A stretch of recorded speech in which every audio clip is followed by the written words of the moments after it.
অধ্যক্ষ মহোদয়, আচলতে অঙ্গনবাদী কেন্দ্ৰবিলাক নতুনকৈ স্থাপন কৰিবলৈ হ'লে আমি কেন্দ্ৰীয় চৰকাৰৰ গাইডলাইনছ আছে আৰু তেখেতসকলৰ অনুমোদন ল'ব লাগে। এতিয়ালৈকে আমি ৰাজ্যখনত যোৱা সময়ছোৱাত নতুনকৈ আমি অঙ্গনবাদী কেন্দ্ৰৰ স্থাপনৰ কাৰণে কোনো ধৰণৰ তেনেকুৱা ধৰণৰ অনুমোদন পোৱা নাই। তথাপিও গাইডলাইনছ মতে এটা আছে যে নতুনকৈ যদি অঙ্গনবাদী চেণ্টাৰ আমি স্থাপন কৰিব লাগে তেতিয়াহ'লে কেন্দ্ৰীয় চৰকাৰৰ কিছু গাইডলাইনছ আছে। এই অনুসৰি যিবিলাক আৰ্বান এৰিয়া আছে বা ৰুৰেল এৰিয়া আছে তাত 400ৰ পৰা 800 যদি পপুলেশ্যন থাকে তাত এটা অঙ্গনবাদী কেন্দ্ৰ দিয়া হয় আৰু 800ৰ পৰা 1600 থাকিলে দুটা অঙ্গনবাদী কেন্দ্ৰ আৰু 1600ৰ পৰা 2400 পপুলেশ্যন থাকিলে তিনিটা অঙ্গনবাদী কেন্দ্ৰ দিয়া হয়। আৰু মিনি অঙ্গনবাদী কেন্দ্ৰৰ কাৰণেও 150 জনৰ পৰা 400লৈ এটা মিনি অঙ্গনবাদী স্থাপন কৰিব পাৰে।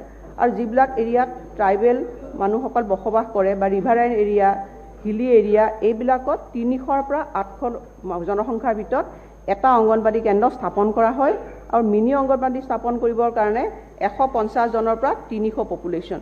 গতিকে এইখিনি এটা গাইডলাইনছ আছে।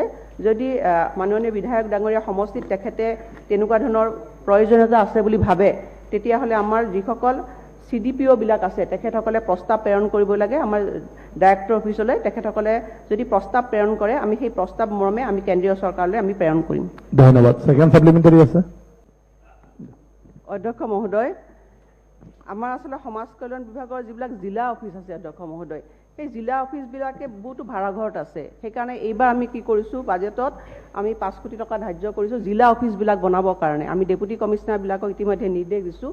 10খন জিলাৰ পৰা আমাৰ মাটি আহিছে আৰু সেই মাটিবিলাকত আমি এই জিলা অফিচবিলাক প্ৰথমে নিৰ্মাণ কৰিম, ডিষ্ট্ৰিক্ট অফিচবিলাক। তাৰ পিছত আমি CDPO অফিচবিলাক যাব বিচাৰিছোঁ অধ্যক্ষ মহোদয়। গতিকে আমি পৰ্যায়ক্ৰমে প্ৰথমে জিলা অফিচবিলাক হৈ লওক, তাৰ পিছৰ পৰ্যায়ত আমি CDPO অফিচবিলাক নিৰ্মাণ কৰিবৰ কাৰণে ব্যৱস্থা গ্ৰহণ কৰিম।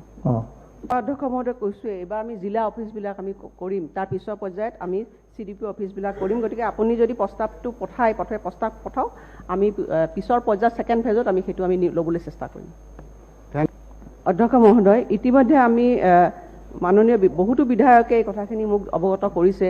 তেখেতসকলৰ সমষ্টিবিলাকত 2-3টা ডেভেলপমেণ্ট ব্লক আছে, তেনেধৰণে ছেগ্ৰিগেট হৈ আছে। আমি ইতিমধ্যে বিভাগীয়ভাৱে এটা সিদ্ধান্ত গ্ৰহণ কৰিছোঁ যে ৰেচনেলাইজ আমি কৰিম। গতিকে মই অধ্যক্ষ মহোদয় অকল ৰূপহী সমষ্টিৰ বিধায়কে নহয়, যিসকল বিধায়কে ৰেচনেলাইজেশ্যনৰ কাৰণে প্ৰস্তাৱবিলাক দিছে আমি এখন কমিটি কৰি দিম আৰু কমিটিখনে চালি জাৰি চাই প্ৰস্তাৱসমূহ আমি গ্ৰহণ কৰা হ'ব। ধন্যবাদ।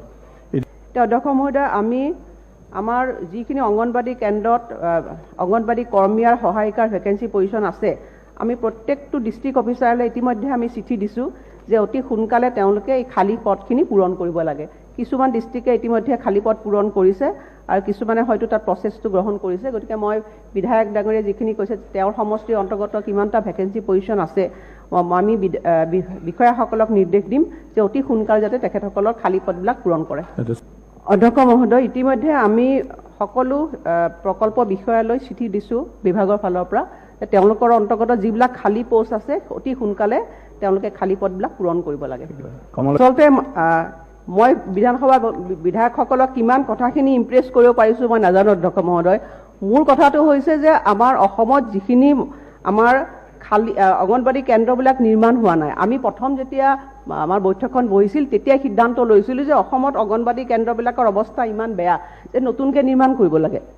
তাৰপিছত আমি ভাবিলোঁ যে আমি কিছুমান মডেল অঙ্গনবাদী কেন্দ্ৰ নিৰ্মাণ কৰোঁ যিটোৱে আমাৰ মানে সুন্দৰভাৱে তাত ল'ৰা ছোৱালীবিলাক খেলা ধূলা কৰিব, সকলো সা সুবিধা থাকিব আৰু আমাৰ এটা গুণগত মানদণ্ড পৰিৱৰ্তন হ'ব আৰু অঙ্গনবাদী কেন্দ্ৰবিলাকলৈ ল'ৰা ছোৱালীবিলাক আহিব।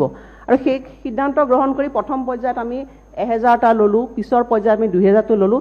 ইয়াত কোনো ধৰণৰ ডিছক্ৰিমিনেশ্যন হোৱা নাই। অসমতে মই পুনৰবাৰ কৈছোঁ আপোনালোকক সকলোৱে সমানভাৱে এইখিনি কাম পাব আৰু ভৱিষ্যতে এইবাৰ বিধানসভা মজিয়াটো আমি এইবাৰ আকৌ বাজেটত ৰাখিছোঁ, তাতো আপোনালোকে ইয়াৰ মানে আপোনালোকৰ সমষ্টিবিলাকত আপোনালোকৰ পৰাও আমি অঙ্গনবাদী মডেল কেন্দ্ৰবিলাক আমি ল'ম।